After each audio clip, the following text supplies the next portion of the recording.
કચ્છના વ્રજવાણીથી જે પદયાત્રા કિસાન કોંગ્રેસ દ્વારા શરૂઆત કરવામાં આવી હતી એ અત્યારે જામનગર જિલ્લાના ગ્રામ્ય વિસ્તારોમાં પહોંચી છે, ત્યારબાદ તે દ્વારકા પહોંચશે। પરંતુ આ બધાની પહેલા જ્યારે પદયાત્રા ગ્રામ્ય વિસ્તારોમાંથી પસાર થઈ રહી છે ત્યારે મહિલાઓ અને જે ખેતરોમાં ખેડૂત કામ કરી રહ્યા છે તેનામાં કંઈક અલગ રોષ જોવા મળી રહ્યો છે। ખેડૂતોનું કહેવું છે કે કંઈ પણ થાય, જો અમારી માંગ સ્વીકારવામાં નહીં આવે તો અમે વીજ પુલ નહીં નાખવા દે। સાથે જ મહિલાઓએ કહી દીધું કે જે રૂપ ધારણ કરવું પડે ને એ કરીશું, કદાચ મહાકાળી બનવું પડશે તો પણ બનીશું, પણ અમારી જો માંગ સંતોષવામાં નહીં આવે તો અમે વીજ પોલ અમારા ખેતરમાં નહીં નાખવા દે। ભૂતકાળમાં અમે ભૂલ કરી ચૂક્યા છે, એનું પરિણામ અમે વર્તમાનમાં ભોગવી રહ્યા છે, એટલે હવે આ ભૂલ અમે કરવા નથી માંગતા। એના વિશે વાત કરવી છે કે જે મહિલાઓ છે એમને આક્રોશ ઠાલવતા જામનગર જિલ્લાના ગ્રામ્ય વિસ્તારની મહિલાઓ છે શું કહી રહ્યા છે। નમસ્કાર, ગુજરાત BS9 TV ન્યૂઝમાં આપની સાથે હું છું ભગવતી વિશાવડિયા। છેલ્લા ઘણા લાંબા સમયથી વીજ લાઇનના વિરોધમાં ખેડૂતો લડી રહ્યા છે। કિસાન કોંગ્રેસ હોય કે પછી મોરબીના જેતપરના ખેડૂતો હોય, આંદોલનકારીઓ હોય, આ તમામ લોકો વીજ લાઇનના વિરોધમાં અત્યારે સંઘર્ષ કરી રહ્યા છે। વ્રજવાણીથી જે પદયાત્રા કિસાન કોંગ્રેસ દ્વારા શરૂ કરવામાં આવી છે અત્યારે જામનગર જિલ્લાના ગ્રામ્ય વિસ્તારોમાં ફરી રહી છે। 250 કિલોમીટર જેટલું અંતર કાપી લીધું છે। હજુ આ પદયાત્રા છે દ્વારકા સુધી પહોંચવાની છે, પરંતુ જામનગર જિલ્લાની જે ગ્રામ્ય વિસ્તારની બહેનો છે તેમણે કહ્યું કે આજથી 10 વર્ષ પહેલા અમારા ખેતરમાં થાંભલો નાખ્યો હતો, એ સમયે કે અમને ખાખીધારીઓએ ડરાવ્યા હતા, ધમકાવ્યા હતા, અને અત્યારે પણ એ જ પરિસ્થિતિનું નિર્માણ થયું છે। પરંતુ હવે અમે લડી લઈશું, અમે જો પાણા લેવા પડશે તો એ લઈશું, લાકડીઓ લઈશું, મહાકાળી પણ બનીશું, પરંતુ અમે વીજ પોલ નહીં નાખવા દે। જ્યાં સુધી મહિનાનું 1 લાખથી વધુ વળતર નહીં આપે અને આજીવન આ વળતર જો મળતું રહેશે તો જ અમે વીજ લાઇન નાખવા દઈશું। આવેલી તમામ પ્રતિક્રિયાઓ પર નજર કરીએ। કિસાન અધિકાર યાત્રાનો 10મો દિવસ સતત ઉપડતા પગ આજે લગભગ 250 કિલોમીટર પૂરા કરી અને જામનગર જિલ્લામાં આવી ગયા છે। અહીંયા નેસડા ગામે અહીંયા આપ જોઈ શકો છો ખેડૂત પરિવારો છે અને ખાસ કરીને મહિલાઓ અને દીકરીઓ છે, તો આપણે સીધા જ એમને પૂછીએ કે શું છે આખો મામલો। બેન, શું નામ છે તમારું? રોશની મકવાણા। રોશનીબેન, શું છે આ બધું યાત્રા ચાલે છે, આપ પણ ચાલો છો, અમે જોયું, કઈ બાજુ જાઓ છો? આ જે ખેડૂતોની ખોટી જમીનોમાં જે થાંભલા રખાય છે એ ન રખાય એ માટે આ કિસાનોને જાગૃત કરવામાં કે તમે ન રાખવા દો અથવા અમને સામે કાંઈ એવી સુવિધા આપો એ માટે। શું માનો છો, યુવાનોએ બધાએ આવવું જોઈએ? આવવું જ જોઈએ, બધામાં આવવું જોઈએ, બધાએ જાગૃત થાય એ માટે। આપણી સાથે બીજા પણ મહિલાઓ છે અહીંયા મોટી ઉંમરના, તમે જોજો, જે ઘર પરિવાર ચલાવતા હોય છે, જેમના માથે રસોડાનો ભાર હોય છે, એવા મહિલાઓ પણ છે। શું નામ છે આપનું? મારું નામ જયાબેન। જયાબેન, શું છે આ બધો મામલો? થાંભલાઓ આવે છે, કંઈક તમે હમણાં કહેતા હતા કંઈક તકલીફ? અમારાથી 10 વર્ષ પહેલાં આવ્યો હતો, પણ તેથી અમને આટલી ખબર ન પડતી, ગામમાં કોઈ સહકાર આપતું નહીં, કાંઈ ખબર ન પડે। બાજતા તો એમ કહેતા કે અમારા બાજે, અને ખાખી લુગડાવાળા અમને બહુ ધમકાવતા, મારવા જેટલું બૈરાયું ઉપર કરી લેતા। મારે જણ એક ઘરે હતા, 2 વાગે બહાર, પછી અમે બાયું બરોબર લડ્યા અમે, પણ છતાં અમને કાંઈ આપી દી ન દીધું। બાકી જિંદગી અમને હાલકનું ઘાલી ગયા। અત્યારે તો હું તમને થઈને એમ જ કહું કે લાકડી લ્યો, પાણા લ્યો, મહાકાળીના રૂપ લ્યો, અને અમે જી આવે એને મારવા વાળી કરો, પાછું વાળી ન જોઈજો, ને આખી જિંદગીભર તમને આ નડશે। આજે 1 આવ્યા, કાલ 2 લાઈન આવશે, કાલ 3 લાઈન આવશે, આ જિંદગીભર તમારી જમીન ખવાતી જશે। આ આક્રોશ છે, આજે શબ્દો એ વાપરી રહ્યા છે, પણ ક્યાંક ને ક્યાંક સીધી જ એમના ઘર ઉપર પરેશાની આવી છે, અને પરિવાર ઉપર જ્યારે આવે ત્યારે માં તો બીજું શું કરે, રક્ષણ સિવાય એમની પાસે બીજો રસ્તો રહેતો જ નથી। બા આપણી સાથે છે। બા, શું તકલીફ છે? અમારે તો ખેડૂ ભાઈ હોય, શું હોય બીજી તકલીફ? થાંભલા આવે છે કંઈક? થાંભલો હજી તો એક આવ્યો વાડીમાં, અટાણે તો હજી નથી આવ્યા, પણ હવે જમીન ઉપર લઈ જ લઈએ ને ખેડૂની, તો ખેડૂત શું કરે બિચારા, પોગે નહીં, હવે ન બોલે માણા હોય, અભણ માણસ શું કર્યું? આ લડત જે ચાલુ છે, તમને શું લાગે છે આ પદયાત્રા લઈને છેક વ્રજવાણીથી દ્વારકા સુધી જાય છે, આમાં જોડાવવું જોઈએ ને ખેડૂતોએ? જોડાવવું જ પડે બધાને, ખેડૂતના દીકરા કાલે જમીનું લઈ લઈએ તો અમે શું કરી પછી? તમે વડીલ છો, માનો અમે બધા તમારા દીકરા છે, એવી રીતે ગુજરાતમાં બધા તમારા દીકરાઓ છે, તો શું સંદેશો આપશો યુવાનોને તમે? અમે તો કઈ કે નાખવા જ ન દઈએ કોઈ ખેડૂત, જમીનું કાલે આવા લઈને વહી જઈશ તો આ બધા આવ્યા આ લઈ જ જવાના હોય ને। આજ આપણી પ્રજાનું વાંહે શું થવાનું? આજ આપણું આવું થાય તો વાંહે પ્રજા શું કરે? નાના હોય, મારે છોકરો નાનો જ છે, હજી કંઈ મોટો નથી, આમાં દીકરી મોટી જારે। બોલો બેન, શું કહેશો? આ બા કહે છે કે તમે આવી બધી તકલીફો પડે છે, તમારું શું માનવું છે? સરકારે શું કરવું જોઈએ આના માટે? આના માટે પબ્લિકે જાગૃત થવું જોઈએ ને આગળ આવું ન થાય એનું કંઈક પગલાં લેવા જોઈએ. ગુજરાતની સરકાર પાસે શું અપેક્ષા રાખો તમે? કે આના માટે કેવા કંઈક પગલાં લે અને આ જમીનનું નહીં થાંભલાની બંધ કરે એમ પૈસાની માંગણી. આ દીકરીઓ ફક્ત પોતાના પરિવારને કંઈક ને કંઈક વળતર સારું મળે.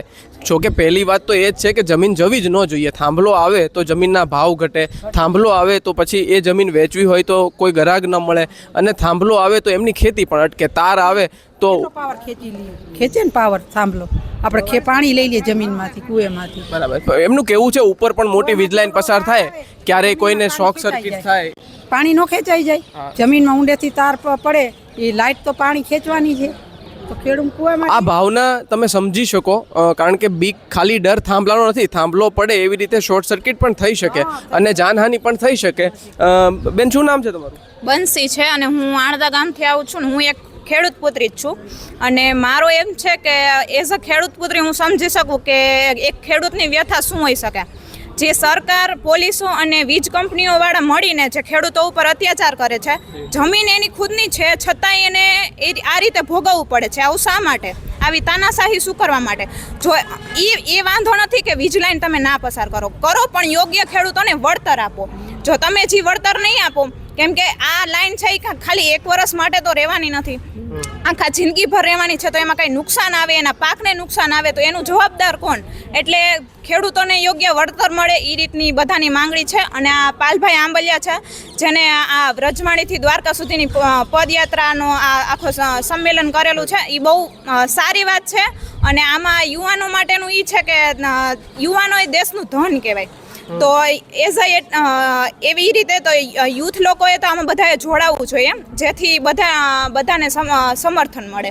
આ યાત્રાનો એક ઉદ્દેશ એવો છે કે કાં તો વળતર જમીનના બજાર કિંમત કરતાં 4 ગણું મળે, અથવા તો ખેડૂતોને 50,000નો માસિક ભાડું બાંધી આપવામાં આવે. આ દીકરીઓ જે વાત કરી રહી છે એમના પરિવારના નિભાવની જ વાત કરી રહી છે ને, ક્યાંક તો એમને એના પરિવારનું ગુજરાન ચલાવવાનું છે. બેન, આપ ક્યાંથી આવ્યા છો? મારું ગામ નેસડા, મંજુબેન મકવાણા. થાંભલો અમારા આજથી 10 વર્ષ પહેલાં આવ્યો હતો, તેથી પણ બધાએ કોઈ સાથ સહકાર અમને આપ્યો નહીં. અત્યારે 10 વર્ષ થઈ ગયા. પછી અત્યારે બધી અમારી એવી નમ્ર વિનંતી, બધા ખેડૂત ભાઈઓને સાથ સહકાર આપો અને આ જે સંઘ જાય એમાં બધે સાથ સહકાર આપો અને છેક દ્વારકા પહોંચાડે. અને આ તો પછી આપણે પાછળથી એક અવાજ આવી રહ્યો છે. બેન સતત એવું બોલી રહ્યા છે કે પહેલાં જ્યારે 10 વર્ષ પહેલાં આ લોકો બોલતા ને, આ બહેનો, આ માવડીઓ જ્યારે બોલતી ત્યારે લોકો દાંત કાઢતા, હસતા કે શું ભાઈ થાંભલો તો આવે જ નહીં, અહીંયા કે થોડી ના પાડી શકે. શું તમે વાત કરો? હું તો એમ કહું કે અત્યારે તમે થાંભલો નાખવા દો ને તો વર્તણ ન લ્યો. દર મહિને ખેડૂતના 1 લાખ રૂપિયા ખાતામાં આવવો જોઈએ, મહિને ને મહિને.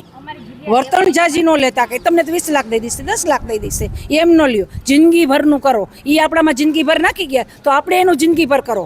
જિંદગીભર હાથ પેઢી શું 2 પેઢી થાંભલો રહે તેથી આપણે લાખ રૂપિયા આવો છે મહિને મહિને. મૂળ વાત છે 25-30 વર્ષના કરાર પછી શું? આ માંગણી બહુ વ્યાજબી છે અને આ સરકારને આ સવાલ તો સીધો પૂછવો જ પડે. અને જ્યારે આ ગામની માતાઓ, બહેનો, દીકરીઓ જ્યારે આ સવાલ પૂછતી હોય ત્યારે સરકારની નૈતિક જવાબદારી છે કે આનો જવાબ પણ આપવો પડશે. બેન, કૃષિ મંત્રીએ હમણાં પ્રેસ કોન્ફરન્સ કરી, તમે સાંભળી હતી? હા. તો તમને શું લાગે છે? એ લોકો એમ કહે છે કે 2 ગણું વળતર આપી દઈએ, તો આ પોસાય ખરું? ના પોસાય. શું તમે શું માંગણી છે સરકાર પાસે? પહેલાં તો લોકોએ તો આ બજારના ભાવે કીધું તો અમુક જમીન તો ખારાશ વાળી હોય તોય ભલે ને એને પાણી તો 2 સિઝન તો આવતી હોય ને, તો એ કે એ જમીનના ભાવ તો ઓછા જ હોય તો આપણને 5 લાખમાં થાંભલો નાખી જાય, પોસાય થોડો? ન જ પોસાય ને. એટલે એવું ન ચાલવું જોઈએ. આ મહિનાવાળું કંઈક કરે કે 1 લાખ 2 લાખ આપે તો ચાલે. આખી જીવનનું હે ને આપણે તો. અને પાણીની ફળદ્રુપતા ને બધું ઘટી જાય જમીનમાં, એ નાખી જાય તો લોકો ટાવર. 100 વાતની એક વાત છે, મહિલાઓનો તો ખાસ આગ્રહ છે કે આ યોજના જે પણ રીતે પોલિસી આવે પણ કોઈને કોઈ રીતે માસિક ભાડામાં જો ફીટ બેસે તો જ એમને લાભ થાય એવું છે. બાકી ગમે તેટલું વળતર મળે એનાથી કોઈ ફાયદો નથી. આપણી સાથે આમ તો બધાએ વાત કરી છે. આ સંગઠન સતત કામ કરતું હોય અને સતત લડતું હોય ત્યારે હવે આગળ પણ આપણે એમની સાથે વાત કરીશું. હજી કંઈ કહેવું? હજી બેનને ઘણી બધી એમની લાગણી છે, તો આપણે ક્યારેય એમનો અવાજ દબાય એવું નહીં કરીએ. બોલો આપ. તાર ઉપર બેઠી ને તઈ અમારે તોય કે નાખી જ જાય. તાર ઉપર બે ખેંચવા નહોતી જતા. બાયુ એમ 3 દેરાણી જેઠાણી હતી, અમે તાર ઉપર જાય બરોબર.